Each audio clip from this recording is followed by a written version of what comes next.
महादेव, कैसे हो आप सब? आई हो बिल्कुल अच्छे होंगे, स्वस्थ होंगे और मस्त होंगे।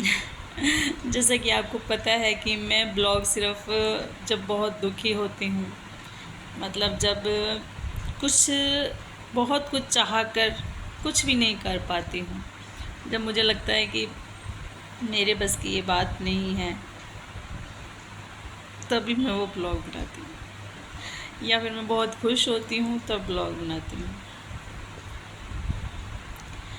3-4 दिनों से बहुत ज़्यादा परेशान हूँ, बहुत ज़्यादा दुखी हूँ। समझ नहीं आ रहा क्या करूँ क्या नहीं करूँ। परेशानी मैं बता नहीं सकती हूँ, लेकिन बस ये है कि चाह कर कुछ भी नहीं कर सकती। ये भी पता है कि चाहे दुख हो चाहे सुख हो, स्थायी रूप से नहीं रहता है आदमी के, वो आते जाते रहती हैं परेशानियाँ। बस यही सोच कर जो है वो दिन काट लिए करते हैं, मुस्कुराते हैं। इतनी तो कोई बड़ा मतलब परेशानी नहीं जो जिसमें हम मुस्कुरा ना पाए। नहीं चाह कर भी मुस्कुराना पड़ता है, हंसना पड़ता है।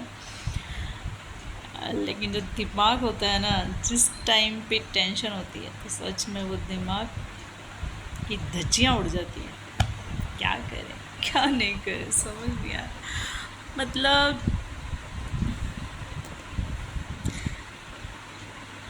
परेशान इतने हैं, और जब मैं परेशान होती हूँ काम वाम सब छोड़ देती हैं।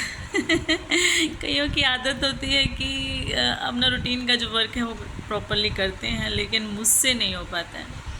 बेशक मैं अपने मेरे फेस को देखकर कोई बता नहीं सकता है कि इसे कोई टेंशन है, इसे कोई मतलब कोई बीमारी भी होती है, तब भी डॉक्टर्स तक मुझे ऐसे बोलते हैं कि तुम्हें देख के लगता तो नहीं हो कि तुम बीमार हो। कई बार इनके हस्बैंड के फ्रेंड्स, कई बार जब मैं तबीयत ख़राब होती थी तो हस्बैंड मुझे कभी दिखाने जाते थे, तो उनके साथ कोई उनका फ्रेंड आ जाता था तो वो, भाभी जी आप लगते तो नहीं हो बीमार हो। तो क्या करें, स्ट्रगल ही भगवान ने ऐसे दिए। तो ऐसी ही होनी चाहिए कि जितनी चाहे तकलीफ़ हो हमारे मन में, हमारे दिमाग में, दूसरों को दिखाए नहीं और ना ही दिखे, भगवान करे ऐसा ही फेस होना चाहिए। मुस्कुराते हुए दिखने चाहिए कि लोगों को लगे कि वाह क्या बात, क्या फेस है। मतलब आपकी त्वचा से आपकी उम्र का पता ही नहीं चलता है। और फिर पता है लोग वो क्या कहते हैं, इतनी एज लगते तो नहीं हो आप, आपको कोई दुख नहीं है, आप बहुत सुखी हो। अरे मैं क्या मर जानी हो, महीने में 15 तो मैं व्रत करती हूँ। मेरे जितनी टेंशन नहीं, फिर भी लेकिन भोले की कृपा है कि उन टेंशनों को हम नहीं, भोले मेरा मतलब कर देता है, पार उतार देता है, नैया पार लगा देता है। तो इस नैया को भी हमारे पार लगाएगा भोले। इसी इच्छा से, इसी विश्वास से हम ये 2-4 दिन का जो टेंशन हो रही है, बहुत ज़्यादा टेंशन हो रही है, क्योंकि क्या बताएं, ऐसी मतलब इस तरह की टेंशन है कि चाह कर हम नहीं कुछ कर पाए। खुद की जो बस की जो टेंशन होती है ना, उसमें आदमी मेहनत कर लेता है, लेकिन जब बात दूसरों पर आए, दूसरों की वजह से हमें टेंशन हो, दूसरों की वजह से हम कुछ ना कर पाए ना, तो वो टेंशन सबसे बड़ी वाली टेंशन होती है।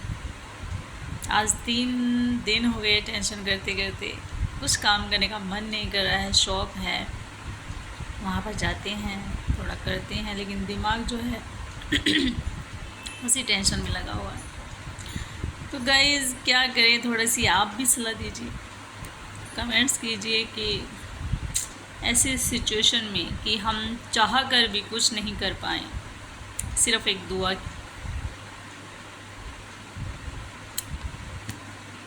करने के लिए प्लीज़ कमेंट करके बताएं।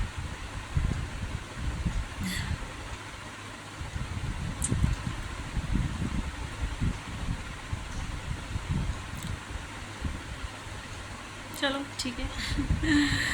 मैं करते हैं, अब काम करने की कोशिश करते हैं। 3-4 दिन से तो आज मैंने झाड़ू पोछा किया, मेरे को कभी टेंशन होती है ना, जब मतलब बहुत फटने वाली दिमाग वाली टेंशन हो जाती है ना, मैं अनशन सब त्याग देती हूँ और बस पढ़ जाती हूँ, सोचती रहती हूँ। पूजा पाठ भी नहीं करती हूँ, जबकि पूजा पाठ मेरा मतलब बचपन से एक मतलब मेरी कम नहीं हुई है, बढ़ती ही गई है बचपन से पूजा पाठ। लेकिन जब इस तरह की टेंशन आ जाती है मैं नहीं कर पाती हूँ पूजा पाठ, क्योंकि जब मन ही नहीं लगता है पूजा करने में मैं छोड़ देती हूँ। लेकिन फिर भी मेरा भोले मेरा साथ नहीं छोड़ता, मैं छोड़ देती हूँ लेकिन भोले मेरा साथ नहीं छोड़ते। विश्वास है मेरे भोले पर, ये ज़रूर नैया पार लगाएगा मुझे। हर हर महादेव। तो कमेंट करके बताना कि क्या करें ऐसे सिचुएशन पे हम। Okay bye, thank you so much.